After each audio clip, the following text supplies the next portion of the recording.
Vivi's first fashion show in Milan. The venue was a converted 18th-century villa nestled in Brera, all wrought iron gates and ivy-covered stone. The inside, however, was transformed into a high-gloss runway temple. Rows of ghost chairs, cascading light fixtures, and a catwalk that shimmered like oil in the sun. Vivi walked in alone, heels tapping confidently against the marble. Her VIP badge gleamed like a medal. Vivian Cross, guest of designer Matteo Artari. She felt the eyes. Influencers in sculptural couture and editors with resting judgmental faces clocked her entrance. But Vivi had trained for this. She was Milan-ready. Her signature convertible dress, soft dove gray that twisted into an off-shoulder column, looked fresh, even among the curated extravagance. She'd styled it differently than she did in Paris, and yet again for Milan in more couture design. A single outfit, 3 different transformations. Genius! Sebastian spotted her from the inner circle row and waved her over. Perfect timing. You'll want to see this collection. Vivi slid into the seat beside him, lowering her sunglasses just enough to take in the space. Cameras clicked. Murmurs rose. Then the lights dimmed. The music pulsed like a heartbeat. Models floated down the runway in silk, metal, and impossible silhouettes. Vivi, for all her poise, was mesmerized. She didn't even realize she'd stopped breathing until the third look swept past. A fitted jacket with diamond-studded cuffs that shimmered in the spotlight. But her daze was broken when someone leaned forward from the row behind her. A whisper. "You don't belong here." Vivi turned sharply, but no one was looking at her. Just a few overly powdered faces glued to their phones. She frowned. Had she imagined it? Sebastian nudged her. "You all right?" "Yeah," she said slowly. "Thought I heard something." But her heart was beating a little faster. The lights of the venue still shimmered in Vivi's eyes as she stepped outside, heels clicking on the marble steps of Milan's grandest fashion arena.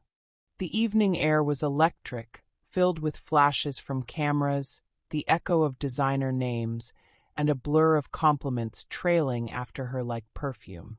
Buzzing from the afterglow, she finally reached into her purse for her phone, which had been on silent all day. She hadn't even checked it since morning. Between changing outfits backstage and basking in VIP attention, she'd nearly forgotten the device existed. She tapped the screen and froze. 38 missed calls. Her heart thudded. She scrolled. Her father. Dorian. June. Luc. Over and over. Messages. Voicemails. Some just minutes apart. She blinked, confused. Seriously? A pang of guilt tugged at her. He must have found out I'm in Milan, she thought with a grimace. Ugh, he always overreacts. With a quick flick of her wrist, she dismissed the notifications, sighing dramatically. What's done is done. She opened Instagram instead, uploading a radiant carousel of photos. One at the show's velvet rope entrance, one of her outfit change mid-show, and a close-up selfie next to a minor celebrity in the crowd. Hashtag Milan Fashion Week, hashtag VIP access. Hashtag Haute runway moments, hashtag this is my era. The likes trickled in within seconds. Back home, Mr. Cross stood in the drawing room, clutching his whiskey glass. A new post from Vivi lit up his phone. The same platform he once accused of rotting her brain now offered a strange comfort. At least she was well enough to post. She's smiling, he muttered, looking at the screen. Maybe we overreacted. But he couldn't call her again. Not now. At 33,000 feet in the air, the plane carrying Dorian and June to Milan had no signal, and no time left for second guesses. Outside, the fashion crowd spilled into the cobbled streets for champagne and flash photography. Vivi posed for a few shots, exchanged social handles, and made polite conversation. but the voice from the show clung to her like static. Sebastian was chatting with a PR rep when Vivi stepped aside to check her phone. Nothing from her best friend June. She couldn't call as her phone was switched off. She muttered, "Strange, it should be afternoon there, right?" But then she noticed a notification. Airdrop request from M. Attached, a photo of Vivi at the show, taken from behind. The angle matched exactly where the whisper had come from. Her blood turned cold. She declined the airdrop. Looked around. No one suspicious. But everyone suspicious. She forced her face into a smile as Sebastian returned. "Another after party?" he asked. She shook her head. "I think I'll head back. Big day tomorrow. Suit yourself." He kissed her cheek. "I'll see you at Palazzo." As she walked away from the crowd, Vivi pulled her coat tighter around her.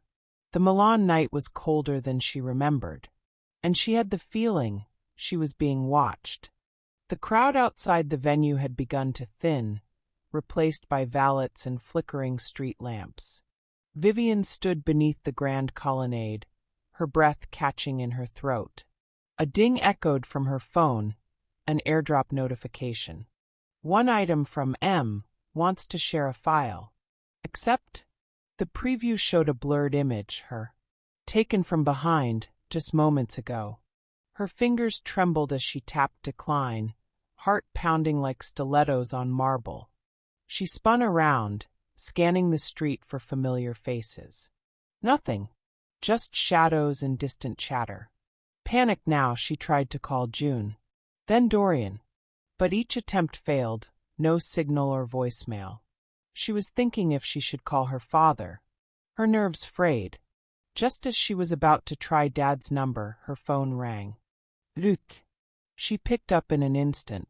"Luc." His voice was calm but serious. "Vivi. Thanks God you picked up my call. Everyone is worried. Are you okay?" She hesitated. I think someone's following me. I just got this creepy airdrop.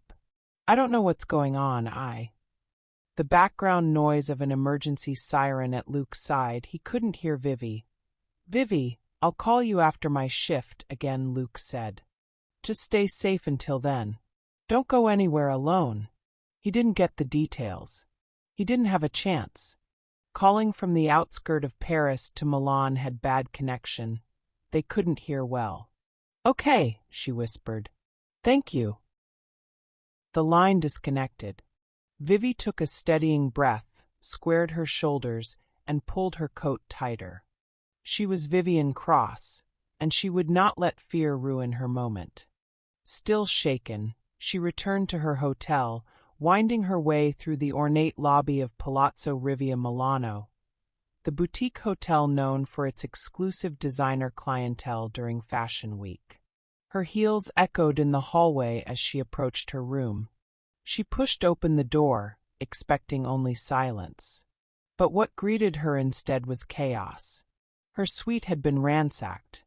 Makeup scattered, bags overturned, her garment rack missing its piece de resistance. The custom couture gown she was meant to wear tomorrow. Gone. Her breath hitched. Her knees buckled. The glamour had vanished in an instant, replaced by the icy sting of being watched, targeted, and now robbed. And this time, she wasn't sure she could handle it alone. The room was in disarray. But Vivian's mind was far more chaotic. The gown gone. Not just any dress. A masterpiece. Handmade over months by one of Milan's most promising new designers, it had been stitched with devotion and desperation. Every bead, every fold whispered ambition. It was his moment, and Vivian was meant to be the one to wear it. A walking canvas of rising genius. She was his muse, his spotlight, his gamble. And now it had vanished under her watch. Vivi held her phone in her trembling hands as she was texting to Matteo Artari, the designer. Text from Matteo Artari, "Tell me this is a joke." Then another. "That dress was my future. I trusted you." She didn't know what to say. Not yet. Not when her own world was spinning. Not when she could barely catch her breath. She tried calling Matteo, but it rang twice and went dead. A few hours ago, she had been posting smiling photos under the gilded lights of the fashion show, captions filled with curated joy. Hashtag Milan Fashion Show, hashtag Haute Couture, hashtag VPI Vibes. Now all of it felt hollow. Even if she could afford to pay for the dress, it wasn't about money. It was about betrayal. About being careless with someone else's dream. And Sebastian? Gone. No text. No story updates. No reply. He had vanished like mist, just when she needed him most. She stared at her reflection in the hotel mirror, the girl who wore privilege like perfume, and felt suddenly ashamed. For once, being Vivian Cross didn't mean being in control. It meant being alone in a city of flashing lights, where one misstep could unravel more than a night. The police left quietly, their notepads filled with polite confusion. A robbery. In this hotel? The officers had exchanged uncertain glances, more puzzled than alarmed.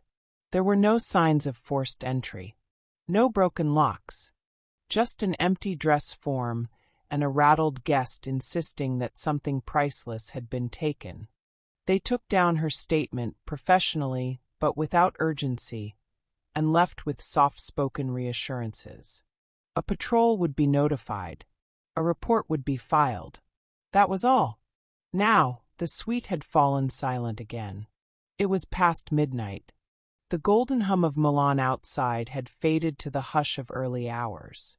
Vivian sat alone on the edge of the bed, still in her show attire, her hair slightly tousled, heels kicked off. Her eyes didn't leave the empty mannequin across the room. It stood like a ghost, bare and accusatory. The couture gown had rested there just hours ago, glowing with promise. Now there was only the echo of what it meant, to her, to Matteo, to the show. And it was gone. Her phone buzzed on the nightstand. No new messages from Sebastian. Still, Vivian picked it up, opened her chat with Matteo, and typed slowly, deliberately. I will get the dress back. By the auction dinner. She hit send before she could second-guess herself. Then she set the phone down, pulled her knees to her chest, and stared at the mannequin again, as if willing it to remember something. Anything. The night pressed on.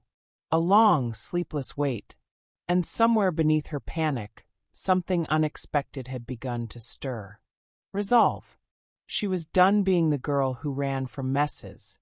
This time she would fix it, no matter what it took.